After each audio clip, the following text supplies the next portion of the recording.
अन्नदाता। पग पग पर है संग तुम्हारे अन्नदाता। लहू किसानों का बन के पसीना सींचता है धरती का सीना। मेहनत का तेरी हक दिलवाने, नई तकनीक नई खोज बताने।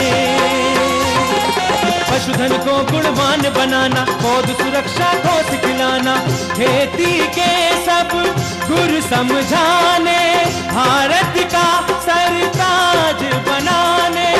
आठों पहर है संग तुम्हारे अन्नदाता अन्नदाता। सुप्रभात, स्वागत है आपका कार्यक्रम की ताजा कड़ी में। मैं ज्योत्सना पाटनी हर रोज अन्नदाता कार्यक्रम में लेकर आती हूं खेती और उससे जुड़े विषयों पर रोचक एवं ज्ञानवर्धक जानकारियां। तो चलिए सबसे पहले देखते हैं कि क्या है आज के मुख्य अंश में। दुधारू पशुओं में खुरपका मुंहपका रोग के कारण, लक्षण व निदान पर जानकारी।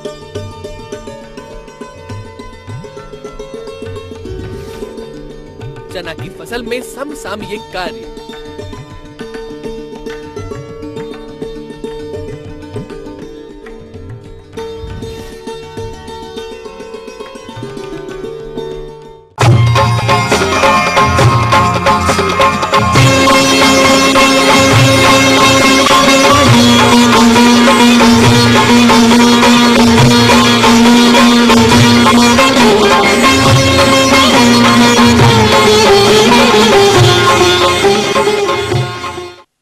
मौसम में काफी परिवर्तन हो रहा है, तो ऐसे में दुधारू पशुओं की ठीक प्रकार से देखरेख व प्रबंधन करना आवश्यक होगा, अन्यथा पशु विभिन्न प्रकार के रोगों की चपेट में आ सकता है। यदि रोगों में FMD की बात करें तो ये रोग बहुत ही भयावह होता है और इस रोग से पशुपालक अपने पशुओं को कैसे बचाए, इसकी जानकारी के लिए देखिए कार्यक्रम का ये अंश। चूँकि इस समय मौसम में परिवर्तन हो रहा है, ऐसे में दुधारू पशुओं की ठीक प्रकार से देखरेख व प्रबंधन करना आवश्यक है, अन्यथा पशु विभिन्न प्रकार के रोगों के चपेट में आ सकते हैं। यदि रोगों में खुरपका मुंहपका रोग की बात करें तो यह रोग इस समय पशुओं में अधिक दिखाई देता है। इस रोग से पशु खाना पीना छोड़ देता है, साथ ही चल फिर भी नहीं पाता है, जिससे पशुओं का दुग्ध उत्पादन कम हो जाता है और पशुपालकों को आर्थिक हानि का सामना करना पड़ता है। अतः पशुपालक भाइयों, दुधारू पशुओं में खुरपका मुंहपका रोग के कारण, लक्षण व बचाव तथा नियंत्रण के बारे में जानकारी के लिए हमारे संवाददाता ने संपर्क किया बिहार पशु चिकित्सा महाविद्यालय पटना की डॉक्टर सरोज कुमार से। जाड़े की ऋतु चरम पर है और इन दिनों पशुओं में खुरपका मुंहपका नाम की बीमारी जो है बहुत ज्यादा देखी जाती है। और इस रोग में सबसे पहले कारण बता दूं कि एक तरह का विषाणु जनित रोग है। हेप्टो वायरस पिकोना विरिडी ग्रुप का एक वायरस होता है, जिसके द्वारा ये खुरपका मुंहपका रोग जो है पशुओं को होता है। ये रोग जो है जितने भी खुर वाले पशु है सभी पशुओं में हो जाता है। और इस रोग के लक्षण है कि खुर जो है उसमें छाले पड़ जाते हैं, उसके बाद उसमें जख्म हो जाते हैं और वो जख्म आगे चल के पूरा खुर को अपने चपेट में ले लेता है और यहाँ तक कि उसमें कीड़े भी पड़ जाते हैं। दूसरा है पशु के मुख में फफोले पड़ना, और फफोले पड़ने की वजह से पशु का मुंह हमेशा चप चप के आवाज करते रहता है और वहाँ से स्राव जो है पस जो है निकलते रहता है हमेशा, जो कि लार की तरह गिरता हुआ प्रतीत होता है। और पशु जो है खाने पीने में बिल्कुल असमर्थ हो जाती है और पैरों से चलने में असमर्थ हो जाती है। और साथ ही साथ पशु को तेज बुखार भी हो जाता है, जो 104 से लेकर 105 डिग्री फ़ारेनहाइट तक बुखार पशु को हो जाता है। पशुपालक भाइयों, अगर आपके पशु में ऐसा लक्षण दिखाई पड़े तो तुरंत निकटतम पशु चिकित्सा पदाधिकारी से संपर्क करके इसका उपचार करवाएं। इसका उपचार जो है लक्षण पर आधारित होता है, और जैसे कि खुर में जख्म है तो उस जख्म को लाल पोटाश की घोल से सफाई करके, साथ में अगर उसमें कीड़ा है तो तारपीन का तेल से कीड़ा पहले निकाल करके उसके बाद उसको सफाई करते हैं और उसके बाद ड्रेसिंग करके उसमें एंटीबायोटिक मलहम जो है वो हम लोग लगाते हैं। इसके बाद मुख में जो है फिटकरी का पानी से सफाई करते हैं और उसके बाद बोरोग्लाइसरीन का मलहम लगाना ज्यादा फायदेमंद होता है। इसके अलावा सिस्टमेटिक एंटीबायोटिक के रूप में फोर्टिफाइड प्रोकेन पेनिसिलिन या पेनिसिलिन ग्रुप के अन्य दवाएं जैसे एम्पिसिलिन, क्लोक्सासिलिन या एमोक्सासिलिन, क्लोक्सासिलिन ग्रुप की दवाएं पशु चिकित्सक की देखरेख में अपने पशुओं को शरीर के वजन के हिसाब से 2 ग्राम या 3 ग्राम जैसा पशु का वजन होगा उस हिसाब से उसकी मात्रा जो है निर्धारित करके पशु को दिलवाएं। और एक चीज का ध्यान रखें कि पशु को शुरू में नरम भोजन दे खाने के लिए। जैसे जैसे पशु ठीक होते चला जाता है पशु अपने आप जो है कड़ा भोजन भी खाने लगेगा, लेकिन शुरू में आवश्यक है कि उसको नरम नरम पत्तियां दिया जाए या नरम नरम घास दिया जाए ताकि पशु को खाने में कोई समस्या न हो, इस बात का ध्यान रखा जाए। साथ ही साथ पशु को मल्टीविटामिन लिवर टॉनिक भी साथ में दिया जाता है। बुखार के लिए मेलोनेक्स प्लस नाम की दवाएं जिसमें मेलोक्सिकम और पैरासीटामोल होता है वो दवाएं, और साथ में एविल या जीट नाम की दवाएं भी सहायक दवा के रूप में दी जाती है। तो ये सभी उपचार आप किसी कुशल पशु चिकित्सक की देखरेख में अपने पशुओं का कराएं। और अपने पशु को सबसे बड़ी बात है कि इस बीमारी से बचाएं। बचाने के लिए पशुओं का टीकाकरण कराना आवश्यक है। FMD वैक्सीन के नाम से मार्केट में इसका वैक्सीन उपलब्ध है और बिहार सरकार के पशुपालन विभाग द्वारा निःशुल्क इसका टीकाकरण कराया जाता है। खासकर जनवरी के महीने में इस रोग का टीकाकरण कराया जाता है। अगर आपका पशु किसी वजह से टीकाकरित नहीं हो पाया हो तो आप स्वयं बाजार से टीका खरीद कर लाके अपने जितने भी पशु हैं उनको ये खुरपका मुंहपका रोग का टीका 2 ml से 3 ml की मात्रा जो है चमड़ी या मांस के बीच में या मांसपेशीगत जो है डोज इसका दिया जाता है, जो कि 6 महीने तक प्रतिरक्षा प्रदान करता है पशु को। तो इस तरीके से वैक्सीनेशन करा के अपने पशुओं को इस बीमारी से बचा सकते हैं। साथ ही जो संक्रमित पशु हैं, बीमार पशु हैं, उसे स्वस्थ पशु से अलग रखें क्योंकि ये बीमारी संक्रामक है और एक पशु से दूसरे पशु में तेजी से फैल जाता है। इसके अलावा दूषित भोजन, दूषित जल और दूषित वायु के माध्यम से भी ये बीमारी फैलती है। इसलिए जो बीमार पशु है उसको स्वस्थ पशु से अलग रखना आवश्यक है और उसे भोजन और पानी भी अलग देना आवश्यक है। इस बात का भी ध्यान रखें। तो पशुपालक भाइयों, थोड़ा बहुत अगर ध्यान रखेंगे और इन बातों का ध्यान रखेंगे तो आपका पशु खुरपका मुंहपका रोग अर्थात खुरहा रोग से मुक्त रहेगा और आप अपने पशुओं से अधिक उत्पादन प्राप्त कर सकेंगे।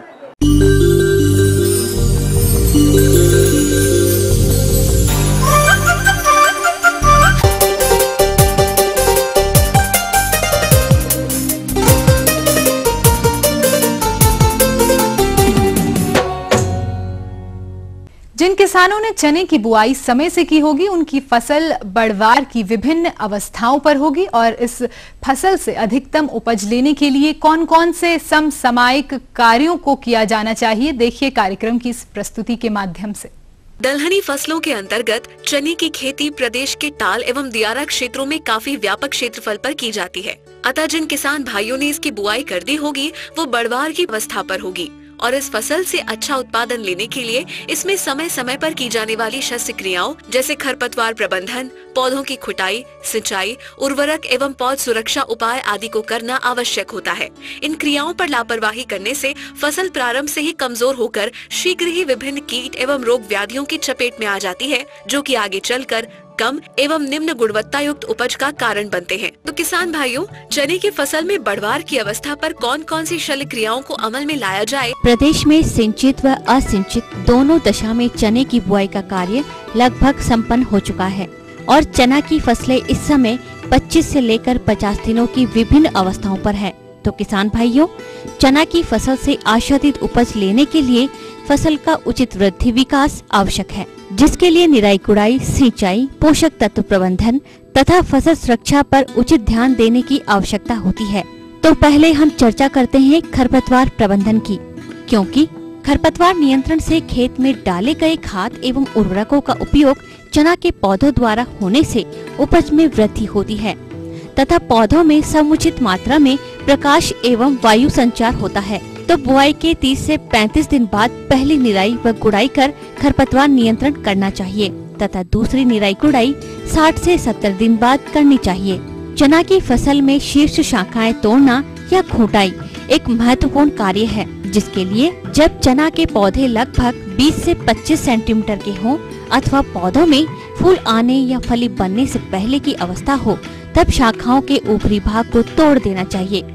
ऐसा करने से चने के पौधों में शाखाएं अधिक निकलती है, फलस्वरूप उपज में वृद्धि होती है। शीर्ष शाखाएं तोड़ने की क्रिया असिंचित क्षेत्रों में नहीं की जाती है, क्योंकि अत्यधिक शाखाओं और पत्तियों के होने से वाष्पीकरण बढ़ जाता है, जिससे भूमि में नमी की कमी हो जाती है तथा फसल को सूखे की स्थिति का सामना करना पड़ता है, जिसके फलस्वरूप उत्पादन कम हो जाता है।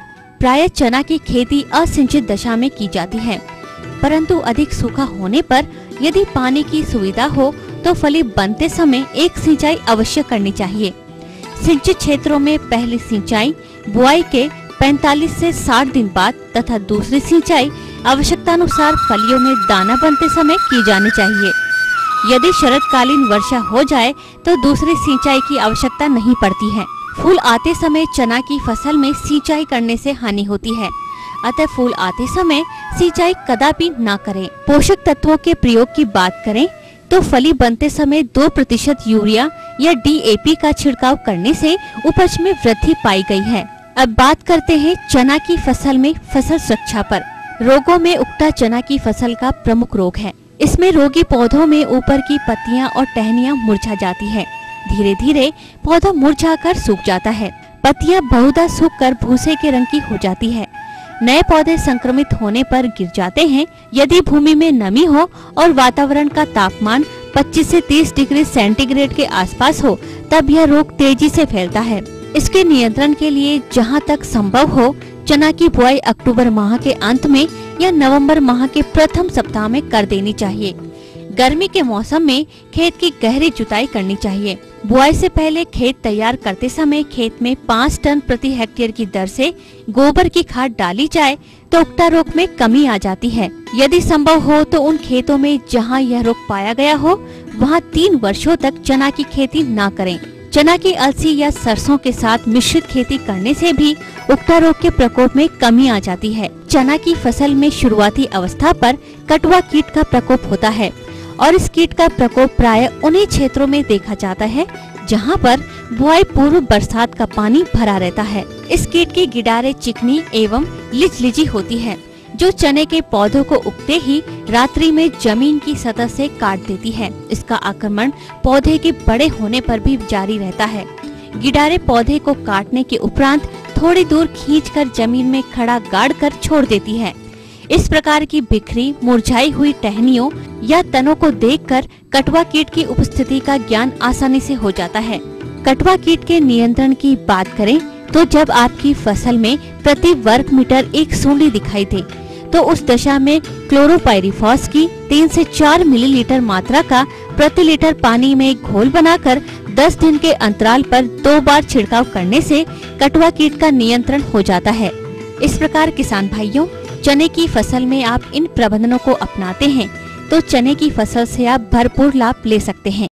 अन्नदाता कार्यक्रम में लेंगे एक छोटा सा ब्रेक, जल्द लौटेंगे और कार्यक्रम में आगे आपको दिखाएंगे सर्दी के मौसम में भेड़ों की देखरेख व प्रबंधन।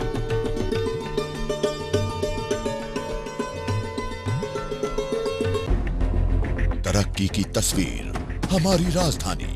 आते हैं यहाँ लाखों हर रोज, करते हैं समाधानों की खोज। सूबे के विकास के यहाँ होते हैं अहम फैसले।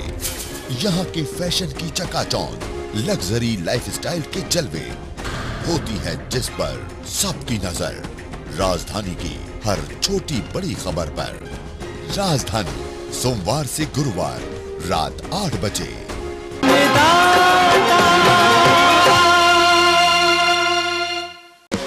आज की तेज रफ्तार जिंदगी में वक्त कम, काम ज्यादा, रोज की 1000 जिम्मेदारियों के चलते मुश्किल है तमाम खबरों की जानकारी। इसलिए अब चाहिए कम समय में ज्यादा खबरें, यानी सुपरफास्ट खबरें।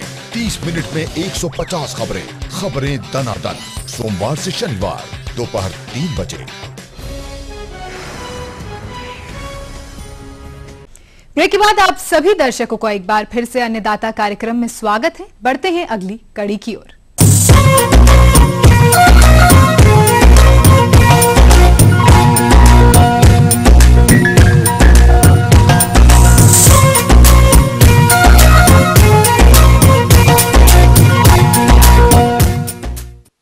प्रदेश में भेड़ पालन का कार्य काफी लोगों द्वारा किया जाता है, लेकिन इस व्यवसाय से आप तभी लाभ ले सकते हैं जब बदलते मौसम के अनुसार भेड़ों का उचित देखभाल उनकी की जाए। तो भेड़ पालन के लिए कौन कौन से प्रबंधन आपको करने हैं, इसके लिए देखिए कार्यक्रम की ये विशेष प्रस्तुति।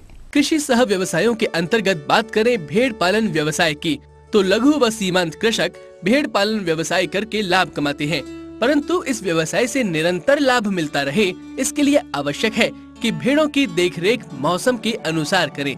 जैसा कि अभी शरतकालीन मौसम है, ऐसे में इनके आहार, आवास प्रबंधन व रोगों से बचाव के लिए टीकाकरण इत्यादि बातों पर ध्यान देना आवश्यक है।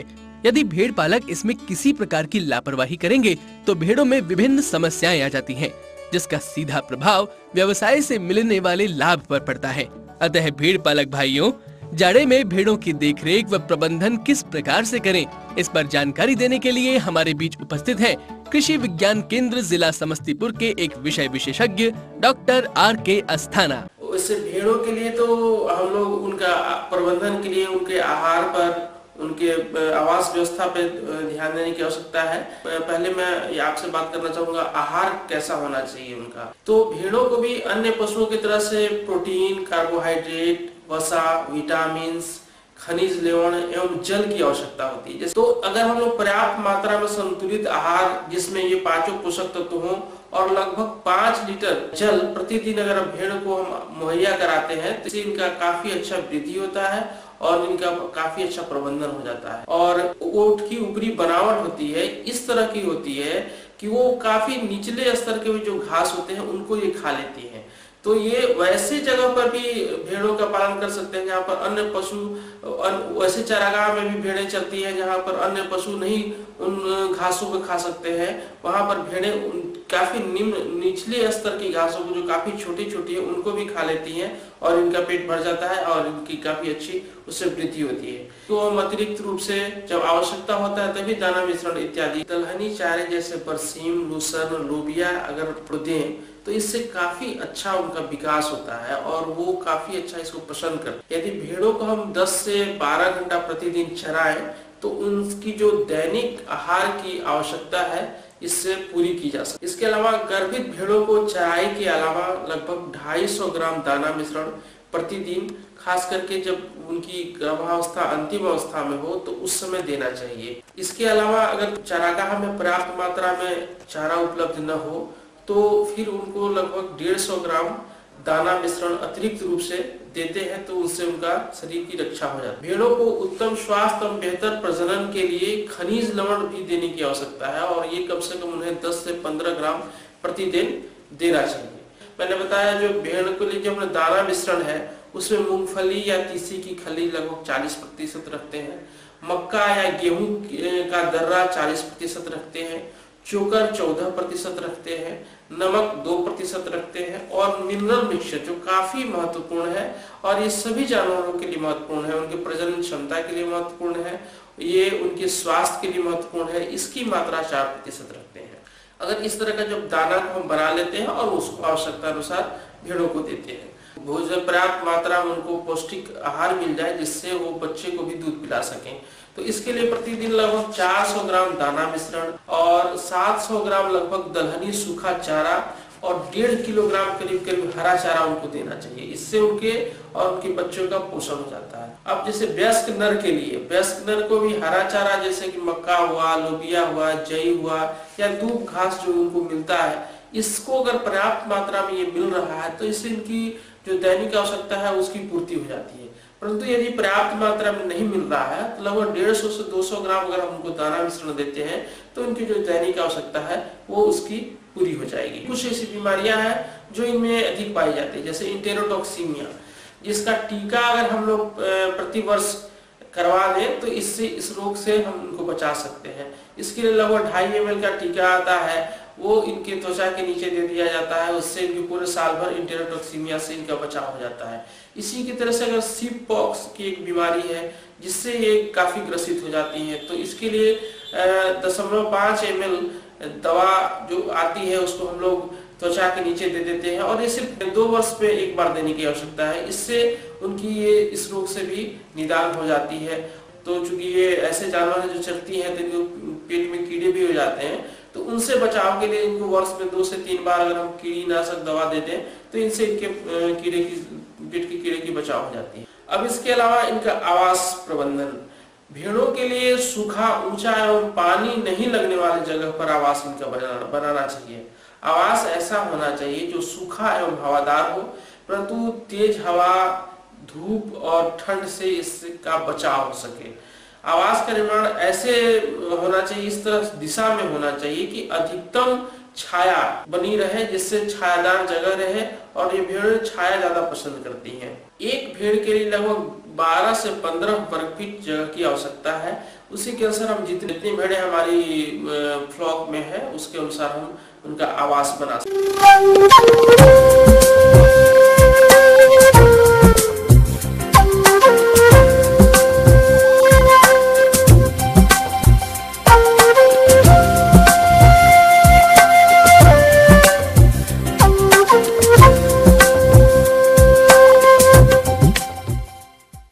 आज हम आपके लिए लेकर आए हैं इस सप्ताह का मौसम का मिजाज तथा इस मौसम के अनुसार खेतीबाड़ी में अपनाए जाने वाले प्रबंधन कार्य। ग्रामीण कृषि मौसम सेवा राजेंद्र कृषि विश्वविद्यालय पूसा समस्तीपुर द्वारा भेजे गए मौसम पूर्वानुमान रिपोर्ट के आधार पर किसानों को सलाह दी जाती है कि आलू को आवश्यकता अनुसार 10 से 15 दिन पर सिंचाई करें। अगात झुलसा रोग से बचाव हेतु आलू की फसल में 2.5 ग्राम इंडोफिल M45 फफूंदनाशक दवा का प्रति लीटर पानी में घोलकर छिड़काव करें। अच्छे परिणाम के लिए 1 मिलीलीटर गोंद प्रति लीटर पानी में डालें। यदि छिड़काव यंत्र को पहले खरपतवार नाशक दवा के लिए उपयोग किया गया हो तो उसे वॉशिंग सोडा 2 ग्राम प्रति लीटर पानी के घोल से अच्छी तरह साफ कर लें और फिर फफूंदनाशक दवा का छिड़काव करें। विलंब से बोई जाने वाली गेहूं की किस्मों की बुआई यथाशीघ्र समाप्त करें। 25 दिसंबर के बाद बुआई करने पर उपज में भारी कमी होती है।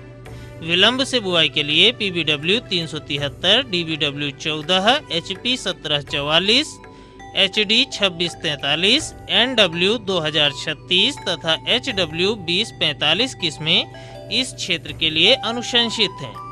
बोने के समय प्रति हेक्टेयर 40 किलो नत्रजन, 40 किलो फास्फोरस तथा 20 किलो पोटाश का व्यवहार करें। बीज दर 125 किलोग्राम प्रति हेक्टेयर रखें। फूल गोभी व पत्ता गोभी वाली फसल में पत्ती खाने वाले कीट डायमंड बैक मॉथ के रोकथाम हेतु स्पिनोसाट दवा 1 मिलीलीटर प्रति 3 लीटर पानी में घोलकर छिड़काव करें। अच्छे परिणाम के लिए 1 मिलीलीटर गोंद प्रति लीटर पानी में डालें। तना तथा शीर्ष छेदक कीट से बचाव के लिए रबी मक्का के गाभा में कार्बोफ्यूरान 3G दानेदार दवा 3 से 4 दाना प्रति पौधा व्यवहार करें। दुधारू पशुओं की दैनिक खुराक में कार्बोहाइड्रेट, प्रोटीन, वसा, खनिज लवण एवं विटामिन के साथ साथ 30 ग्राम नमक की मात्रा अवश्य दें। इसका पशु के स्वास्थ्य, दूध उत्पादन और बियान पर अच्छा प्रभाव पड़ता है। दुधारू पशुओं को खुले स्थानों पर न रखें। ग्रामीण कृषि मौसम सेवा बिरसा कृषि विश्वविद्यालय कांके रांची के द्वारा किसान भाइयों को सलाह दी गई है। गेहूं की जो फसल 25 दिनों की होने जा रही है उन खेतों में निकाई गुड़ाई कर सिंचाई करें तथा सिंचाई के 1 दिन बाद खेत में पैर रखने लायक हो जाने पर 22 किलोग्राम प्रति एकड़ की दर से यूरिया का भुरकाव करें। गेहूं की फसल में खरपतवार नियंत्रण हेतु बुआई के 25 से 30 दिनों बाद खरपतवार नाशी दवा आइसोप्रोट्यूरान 0.3 किलोग्राम सक्रिय तत्व एवं 2,4-D 0.2 किलोग्राम सक्रिय तत्व को 240 लीटर पानी में घोलकर प्रति एकड़ की दर से छिड़काव करें। चना की फसल में बुआई के 30 से 40 दिनों बाद फूल आने से पहले खोटाई करें। इससे पौधों की बढ़वार रुक जाती है तथा अधिक से अधिक शाखाएं निकलती हैं जो ज्यादा से ज्यादा फूल एवं फली धारण करती हैं, जिससे फसल के उपज में भी वृद्धि होती है। साथ ही खोटे गए पत्तियों को साग के रूप में बेचकर अतिरिक्त आय भी प्राप्त किया जा सकता है। अरहर की फसल में इस समय फली बनना एवं इसमें दाने भरना आरंभ हो गया है। इस समय फसल में फली छेदक कीड़ों के आक्रमण की संभावना रहती है, अतः किसान भाई इनके रोकथाम के लिए इंडोक्सा कार्ब कीटनाशी दवा का छिड़काव 0.5 मिलीलीटर प्रति लीटर पानी की दर से करें। आलू की 30 दिन पहले लगाई गई फसल में मिट्टी चढ़ाकर यूरिया का भुरकाव 50 किलोग्राम प्रति एकड़ की दर से करें तथा फसल में 10 से 15 दिन के अंतराल पर नियमित रूप से सिंचाई करते रहें। आलू की फसल को अंगमारी रोग से बचाने के लिए रिडोमिल 1.5 ग्राम प्रति लीटर पानी की दर से छिड़काव करें। जो किसान भाई अगात आलू की फसल लगाए हैं वे आलू की फसल के बाद खाली हुए खेतों में प्याज की खेती करें। सरसों एवं तोरिया की जो फसल पुष्पावस्था में है उस पर लाही का प्रकोप हो रहा है। इसके रोकथाम के लिए मोनोक्रोटोफास 2 मिलीलीटर दवा प्रति लीटर पानी की दर से छिड़काव करें। इस समय मटर की अगेती फसल में चूड़िल फफूंदी अर्थात पाउडरी मिल्ड्यू रोग के आक्रमण की संभावना है, जिसमें पत्तियों, फलों तथा तनों पर सफेद चूर्ण दिखाई देता है। अतः किसान भाई इस रोग से बचाव के लिए फसल में कैराथेन दवा अथवा सल्फेक्स कैराथेन दवा 1 मिलीलीटर प्रति लीटर पानी अथवा सल्फेक्स दवा 3 ग्राम प्रति लीटर पानी का छिड़काव करें। ठंड के मौसम में गाय बैल में FMD का प्रकोप बहुत अधिक होता है।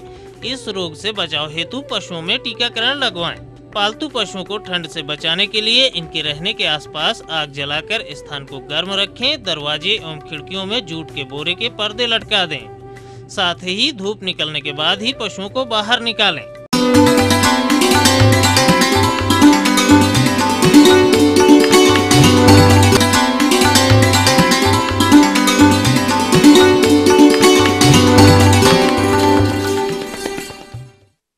अन्नदाता हेल्पलाइन निशुल्क फोन संपर्क सेवा के माध्यम से पूछे गए प्रश्नों में से चयनित प्रश्न और उसका उत्तर कुछ इस प्रकार है।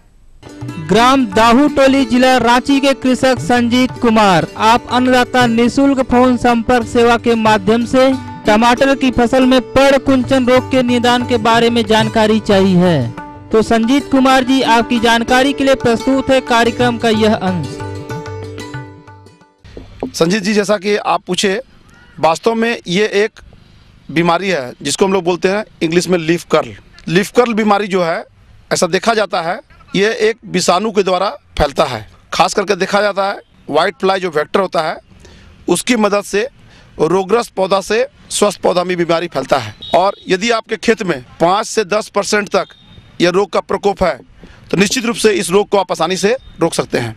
लेकिन यदि यह रोग 50% से ऊपर यदि फैल गया है तो यह रोग को रोकना बड़ा ही कठिन है, या कह सकते हैं कि इस रोग को रोका नहीं जा सकता आसानी से। लीफ कर्ल जो बीमारी है, इसमें जनरली देखा जाता है कि पत्ती का आकार छोटा होने लगता है, साथ साथ पत्ती मुड़ने लगता है। कभी कभी ऐसा भी देखा जाता है जब फल उसमें बनता है तो फल भी कभी कभी टेढ़ा हो जाता है, और कह सकते हैं कि फल का जो बढ़वार जैसा होना चाहिए उस रूप से उस तरह से हो नहीं पाता है। पौधा का जैसा बढ़वार होना चाहिए वो हो नहीं पाता है। साथ साथ पत्ती में भी जो हरापन होता है, जो नेचुरल, वो हरापन उस तरह का रहता नहीं है। तो ये रोग के लक्षण है जिसके आधार पर आप कह सकते हैं कि ये लीफ कर्ल बीमारी है। और लीफ कर्ल बीमारी को रोकने के लिए हम लोग जनरली सलाह देते हैं इस शुरू की अवस्था में ही, और यदि 2, 4, 5 पौधा रोगग्रस्त दिख रहा है उस तरह का, कबाड़ करके एक कोना में जला देना चाहिए। 5 से 10% रोगग्रस्त दिख रहा है तो उस समय हम लोग सलाह देते हैं कि रोगग्रस्त पौधा तथा स्वस्थ पौधा दोनों में कार्डन नामक दवा का छिड़काव 2 ग्राम दवा प्रति लीटर पानी में घोल बना करके छिड़काव करें तो निश्चित रूप से इस रोग को आसानी से रोका जा सकता है।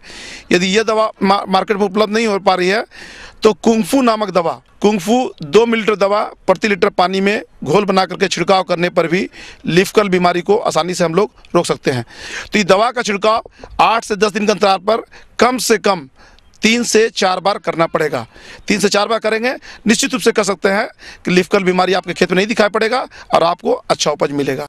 हम यही उम्मीद करते हैं कि आज का कार्यक्रम आप सभी दर्शकों के लिए उपयोगी रहा होगा। किसान भाइयों, अन्नदाता आपकी सेवा के लिए संकल्परत है। कृषि संबंधित समस्या एवं सुझावों के लिए आप हमें इस पते पर संपर्क कर सकते हैं। प्रोड्यूसर अन्नदाता ETV Bihar Jharkhand, Ramoji film city Hyderabad 501512। साथ ही आप हमें ईमेल भी कर सकते हैं। हमारा ईमेल ID है annadatabihar@etv.co.in। इसके अतिरिक्त आप हमें निशुल्क हेल्पलाइन नंबर 1800-425-4085 पर दोपहर 2 से 3 बजे के बीच संपर्क कर सकते हैं। आज के कार्यक्रम में फिलहाल इतना ही। कल फिर इसी समय आपसे मुलाकात होगी कृषि संबंधित कुछ और जानकारियों के साथ। तब तक के लिए मुझे और मेरी पूरी टीम को दीजिए इजाजत। नमस्कार।